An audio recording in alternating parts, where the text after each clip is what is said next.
اللہ آسمان سے ندا لگا کر فرشتوں سے کہتا ہے اے فلاں فلاں، اے سارے فرشتوں، فلاں بندے سے میں محبت کرتا ہوں، تم بھی اس سے محبت کرو، تو وہ کس بندے کے لیے اللہ تعالیٰ یہ حکم جاری کرتا ہے؟ صحیح بخاری شریف اور صحیح مسلم شریف میں حدیث مبارک ہے.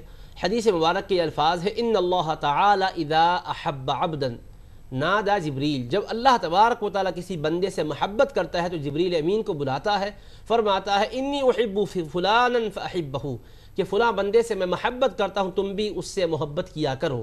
پھر جبریل امین محبت کرتے ہیں، پھر آسمان میں تمام اعلان ہوتا ہے کہ اہل آسمان فلاں بندے سے محبت کرو کیونکہ اللہ اس سے محبت کرتا ہے. ثم یوضع له القبول فی الارض، پھر زمین میں اس کی قبولیت اتار دی جاتی ہے. اب یہ کون سا بندہ ہے جس کے لیے اعلان ہوتا ہے؟ تو صحیح بخاری شریف جلد دوم کتاب الرقاق باب التواضع میں اس کی تفصیل یوں مذکور ہے. رسول کریم علیہ السلام فرماتے ہیں، سیدنا ابو ہریرہ رضی اللہ عنہ روایت کرتے ہیں، حبیب پاک علیہ السلام فرماتے ہیں کہ اللہ تبارک و تعالیٰ نے فرمایا من عادى لي وليا فقد آذنته بالحرب، جو میرے کسی دوست سے دشمنی رکھتا ہے میں اس کو جنگ کا اعلان دیتا ہوں. پھر فرمایا ما يزال عبدي يتقرب الي بالنوافل حتى احبه، پہلے فرماتا ہے کہ میرا بندہ ما تقرب الی العبد بشیء احب الی مما افترضت علیہ، کہ سب سے زیادہ جس سے بندہ میرا مقرب بنتا ہے، میرے قرب میں آتا ہے، وہ چیزیں ہیں جو میں نے اس پر فرض کی ہے.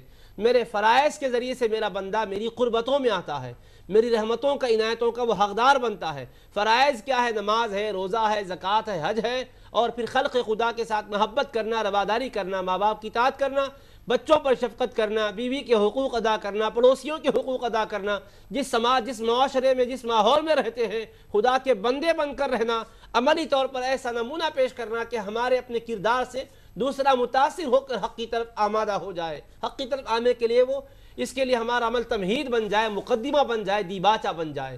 تو فرمایا فرائض ہے. اس کے بعد فرماتا ہے وما يتقرب الی وما لا يزال عبدی يتقرب الی بالنوافل، فرض کے بعد میرا بندہ نوافل پڑھتا ہے اور اس کے ذریعے سے میری قربتوں میں آتا ہے، مسلسل قربت میں آتے رہتا ہے، قربت میں آتے رہتا ہے. یعنی مطلب یہ کہ جو مقررہ کام ہے وہ تو کرتا ہے، اس کے علاوہ اضافی کام کرتا ہے، نوافل ادا کرتا ہے. نمازوں میں نفل ہے، روزوں میں نفل ہے، زکوٰۃ صدقات میں نفل ہے، عبادتوں میں نفل ہے. اسی طرح سے مخلوق خدا کے ساتھ سلوک کرنے میں جو چیزیں فرض ہے وہ تو ہے ہی ہے، اس کے علاوہ بھی وہ خرچ کرتا ہے.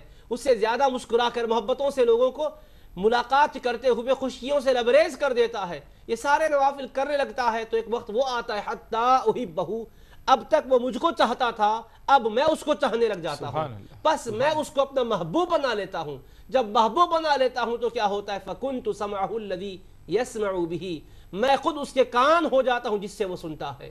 وَبَصَرَهُ الَّذِي يُبْصِرُ بِهِ، میں اس کی آنکھ ہو جاتا ہوں جس سے وہ دیکھتا ہے. وَيَدَهُ الَّتِي يَبْطِشُ بِهَا، میں اس کے ہاتھ ہو جاتا ہوں جس سے وہ پکڑتا ہے. وَرِجْلَهُ الَّتِي يَمْشِي بِهَا، میں اس کے قدم ہو جاتا ہوں جس سے وہ چلتا ہے. وَإِنْ سَأَلَنِي لَأُعْطِيَنَّهُ، اور اگر وہ مجھ سے سوال کرتا ہے، مانگتا ہے تو ضرور بضرور میں اس کو عطا فرما دیتا ہوں. وَلَئِنِ اسْتَعَاذَنِي لَأُعِيذَنَّهُ، اور اگر کسی مصیبت سے بچنے کے لیے میری بارگاہ کا طلبگار ہوتا ہے، پناہ کا طلبگار ہوتا ہے، مجھ سے پناہ طلب کرتا ہے تو ضرور میں اس کو اپنی رحمت کی پناہ میں لے لیتا ہوں.